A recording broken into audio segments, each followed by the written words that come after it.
위층에 사람들은 뭐가 이상했냐면 걸어다녀요 사람이. 계속 갔다가 또 오고 열었다가 닫았다가 열었다가 닫았다가 약간 이거를 한 10번 정도를 반복을 해요. 근데 정말 제일 소름 돋는 거는 안녕하세요 여러분, 라라입니다. 진짜 오랜만에 이렇게 썰타임 썰 시즌2 여러분들도 약간 공감을 하실 수 있는 층간소음에 관한 얘기를 해보려고 합니다. 지금 저희가 사는 집이 10년 정도 살았거든요. 이 집에 살기 전까지는 층간소음을 평생 겪어본 적이 없었어요. 이사를 오고 벌써 첫 주에 이미 이사 오고 한 2, 3일 만에 그런 일이 있었어요. 밤에 누워가지고 막 얘기를 하다가 이제 자기 전에 화장실을 갔다 오는데 이런 노크 소리가 들리는 거예요. 근데 그 노크 소리가 너무너무 가까워서 방문을 이렇게 두드리는 것 같이 되게 가깝게 들렸었거든요. 그럼 뭔가 했어요 진짜. 누워있다가 일어나서 화장실 갔다 오는 게 다였는데 아무튼 어디서 노크 소리가 들려서 어떻게 신경 쓰지 않고 지나갔어요. 그런 소리를 2번 정도를 들었어요 방에서. 그랬다가 어느 날 방에서 또 남편은 누워있고 저는 책상에 앉아 있었는데 의자를 한번 이렇게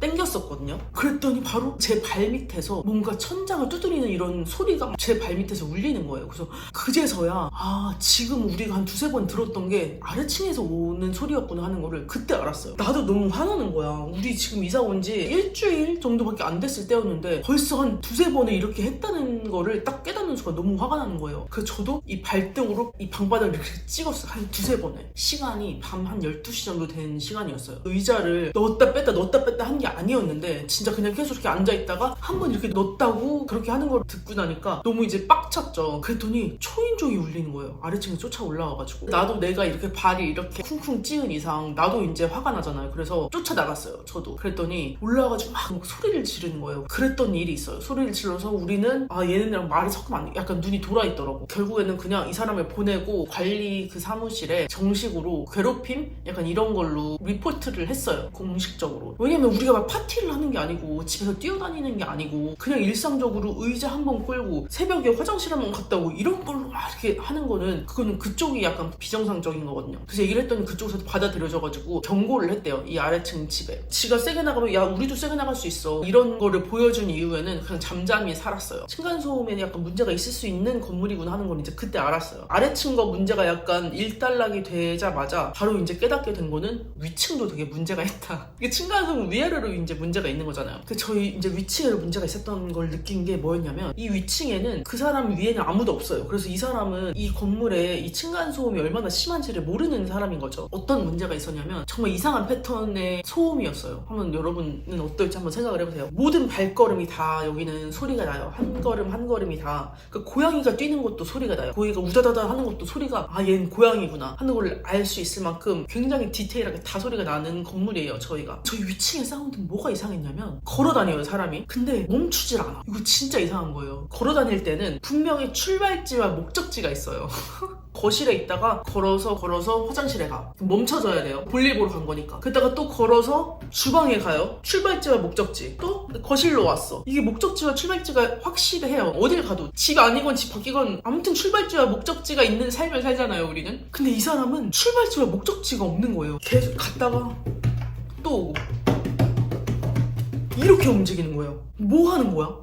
근데 그게 5분, 10분 이게 아니라 그냥 저녁 내내 9시부터 한 12시까지를 쉬지 않고 계속 이렇게 하는 건데 진짜 미치겠는 거예요. 정상이 아닌 움직임이었어요. 뭐 하는 거야? 무슨 런웨이 연습하는 것도 아니고 지금이야 그냥 옛날 얘기하듯이 하지만 그때는 진짜 우리 둘 다 약간 미쳐가는 것 같았어요. 아래층 때문에도 되게 조심해서 막 살고 있던 때였는데 얘가 이렇게 하니까 그냥 앉아서 그걸 듣고 있으면 내가 약간 도는 느낌이었어요 진짜. 그래서 또 시간이 되게 길어요 여러분. 9시에서 뭐 한 12시 그게 집안에서 무슨 운동을 하는 것도 아니고 조금의 보탬도 없이 진짜 한 3-4시간을 TV를 봐도 계속 소리가 들리고 집안에서 걸을 수 있는 가장 긴 거리를 그렇게 걷더라고요. 저희 창문 앞에서부터 저희 현관까지가 제일 한 번에 직선으로 제일 길게 걸을 수 있는 곳이거든요. 1주일, 2주일 정도를 참다가 정말 도저히 못 참겠어가지고 저희 이제 아파트 관리인이 건물 안에 살아요. 그래서 그분한테 얘기를 했어요. 그 다음에 이제 왔어요 저희 집에. 한 9시 반 정도에. 여기 서가지고 이제 같이 듣는데 언제나와 같이 계속 걷고 있더라고요. 그래서 자기가 가서 얘기를 하겠대요. 생각지도 못한 답이 왔어요. 되게 미안해했고 되게 협조적이었어요. 내가 다니는 회사가 인터내셔널 비즈니스야. 근데 근데 시차가 다른 사람이랑 다른 회사랑 통화를 해야 돼서 퇴근하고 밤에 통화를 해야 된다는 거예요. 긴장이 돼가지고 통화하는 내내 왔다 갔다 걸으면서 했다는 거예요. 너무 말되잖아요. 너무 말되고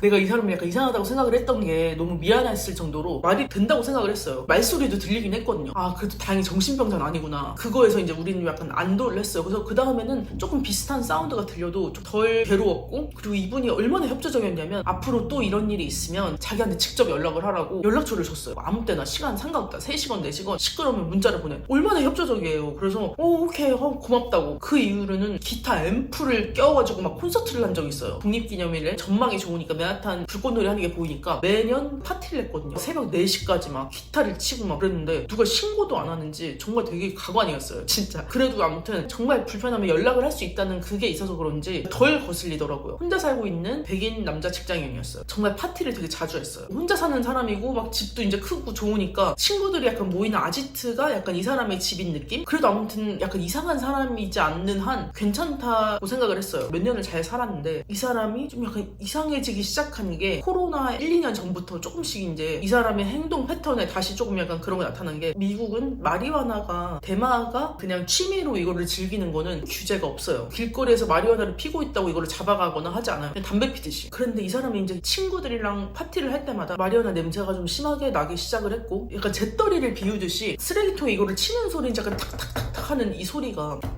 약간 요런 소리가 시시때때로 났어요. 코로나가 이제 터지고 완전 락다운 돼가지고 다 약간 집에 있는 이런 상황이 됐어요. 아래층에는 썸머가 살고 있었어요. 위층에는 이제 이 사람이 살고 있었고, 그때부터 이제 이 사람이 출근을 안 하고 재택으로 이제 일을 하기 시작하면서 문제가 되게 심해졌던 게, 락다운이어서 아무도 모임 자체가 완전 금기시 됐던 때에 이 사람 집에는 맨날 친구들이 와가 남자들이 와가지고 되게 시끄럽게 떠들면서 외식을 못 하잖아요. 바에를 못 가니까 그 모든 거를 다 이 집에서 이제 하는 느낌. 저희가 10년을 살았던 중에 8년 정도를 그 사람이랑 같이 살았다고 한다면 마지막 한 4년 정도에는 이상한 패턴의 사운드가 들리기 시작을 했던 게 뭐였냐면, 이렇게 막 끊임없이 돌아다니는 소리는 없어졌어요. 그 사람이 그때 되게 협조적으로 나왔던 것 중에 하나가 뭐였냐면, 자기네 집에 카페트를 자기가 다 깔겠다. 카페트가 온 막 사진을 막 보내주고 막 그랬거든요. 그러니까 우리는 안심이 됐던 거였어요. 아, 이 사람이 이렇게까지 하는구나. 이 정도면 웬만하면 참아줘야지 하는 이런 태도로 저희도 이제 한 5, 6년을 같이 위아래 이웃으로 살고 있었는데, 이 사람이 마리화나를 점점 많이 한다고 느낀 이후부터 들리기 시작했던 이상한 소리의 패턴은 뭐였냐면, 지금 생각해도 되게 트라우마인데, 이 사람이 거실에서 무슨 게임을 했던 것 같아요. 말하면서 하는 게임이, 크게 웃고 약간 떠드는 그 소리가 새벽에 막 4시, 5시까지, 6시까지. 저희가 약간 불면증이 있어서 거실에 있는 그냥 그 시간 내내 거실이 시끄러워. 그럼 방에 가면은 조용히 해야 되잖아요. 이 사람이 혼자 사니까. 근데 방에서 들리는 괴로운 소리는 뭐였냐면, 문을 열어 막 들어와,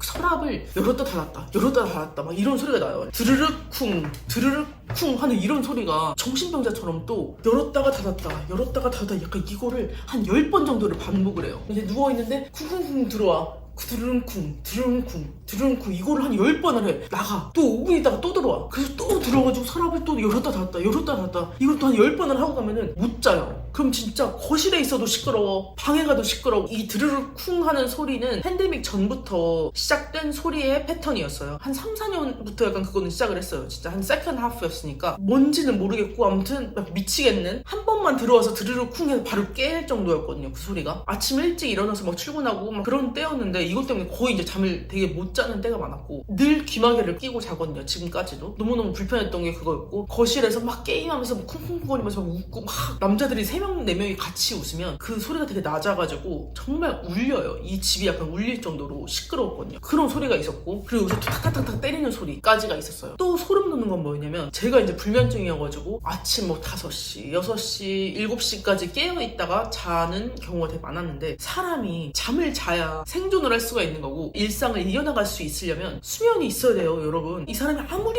시끄럽게 떠들고 막 이거를 열었다 닫았다 하고 쿵쿵쿵 해도 아무튼 하루에 6시간에서 8시간의 조용한 시간이 있어야 되거든요. 근데 정말 제일 소름 돋는 거는 잠을 안 자요. 좀비같이. 왜냐면 저도 아침에 6시까지 못 잤어요. 그러고 나서 8시간을 자는 건 아니거든요. 약간 죄책감이 있으니까 최대한 일찍 일어나서 오늘 밤엔 좀 일찍 자자 하는 그런 게 있어서, 예를 들면 이제 저는 6시까지 못 자요. 저희 남편은 아침에 한 8시, 9시면 깨서 일어나요. 그 사이에 시간 한 2시간, 3시간이에요. 근데 자기가 나왔을 때도 이 사람은 계속 움직이고 있었대요. 제가 또 한 12시, 1시에 일어나서 나와 있으면 또 계속 움직여요. 그거 언제 자냐는 거야. 자질 않는 거예요. 자질 않아. 그거에서 저는 약간 얘가 약간 조금 좀 이상해지고 있다는 거를 알고 있었어요. 조용했던 시간은 오후에 3시에서 5시 사이 2시간 정도가 조용했어요. 그래서 그때가 자는 시간이구나 라고 짐작만 하고 있었는데, 아니 사람이 2시간 자고 어떻게 살아요? 한 1년을, 팬데믹 시작하고 한 1년을 한 2시간만 자고 살더라고요. 우리도 늘 집에 있고 얘도 늘 집에 있으니까 생활 패턴이 정말 정확하게 판단이 됐어요. 그렇다고 2명이 살고 있는 것 같진 않았던 게, 여기가 잠깐 조용했다가 또 저희가 잠깐 조용했다가 이런 식으로 금방금방 왔다 갔다 했던 걸 보면 분명히 한 사람만 살고 있었거든요. 정상인에서 약간 멀어져가는 느낌이 이제 들었던 거는 그런 것 때문에, 잠을 안 자니까. 사람이 종일 밤새서 진짜 움직이고 오후에 2시간 자고 이렇게 하는 것 자체가 되게 이상했어요. 근데 아무튼 너무너무 시끄러워가지고 저희가 이제 팬데믹 중에 2번 정도를 저희가 문자를 보냈어요. 갈수록 이제 얘도 그냥 맘대로 살고 있는 느낌이었어요. 할 거 그냥 다 하면서 새벽 4시간 5시간 막 음악 틀고 파티하고, 새벽 5시라는 거는 내가 자러 갔기 때문에 새벽 5시인 거지, 거기에까지 하고서는 조용하게 자자 이게 아니었어요. 방에 이제 나는 가서 자야겠다면 또 들어와서 드르릉쿵은 뭐 한 10분에 한 번씩 들어와서 이렇게 하는 거는 또 끊기지가 않았고, 자기가 힘든 시간이 한 1년 넘게 이제 가면서 진짜 얘가 이사를 나가던지 내가 나가던지 밖에 없겠다. 정말 1년 내내 이사 나갈 집을 찾았었고, 아무 때라도 계약을 깨고 나가려고 생각을 하고 있었어요. 2번째로 이제 연락을 했을 때 진짜 너무 시끄럽다. 새벽 4시 5시까지 너무 시끄럽고 그냥 조금만 조용히 해주면 안 될까? 약간 이제 이런 식으로 문자를 보냈어요. 답이 없는 거예요. 답이 없었는데 자고 있는 건 아니었어. 계속 움직이고 있었거든요. 그때가 정말 소름 돋는 게 뭐냐면, 그날 오후에, 우리는 아침에 문자를 보냈고 오후에 한 3, 4시쯤에 썸머한테 연락이 온 거예요. 전화 통화를 할 일이 별로 없잖아요. 진짜 뭔가 급한 게 아니면 뭔가 급한 거였어. 그래서 받았더니, 언니 지금 우리 집에 누가 찾아왔는지 아냐? 언니 위층에 사는 사람이 자기네를 찾아왔다는 거예요. 진짜 너무 소름이었어. 진짜 개소름이었어.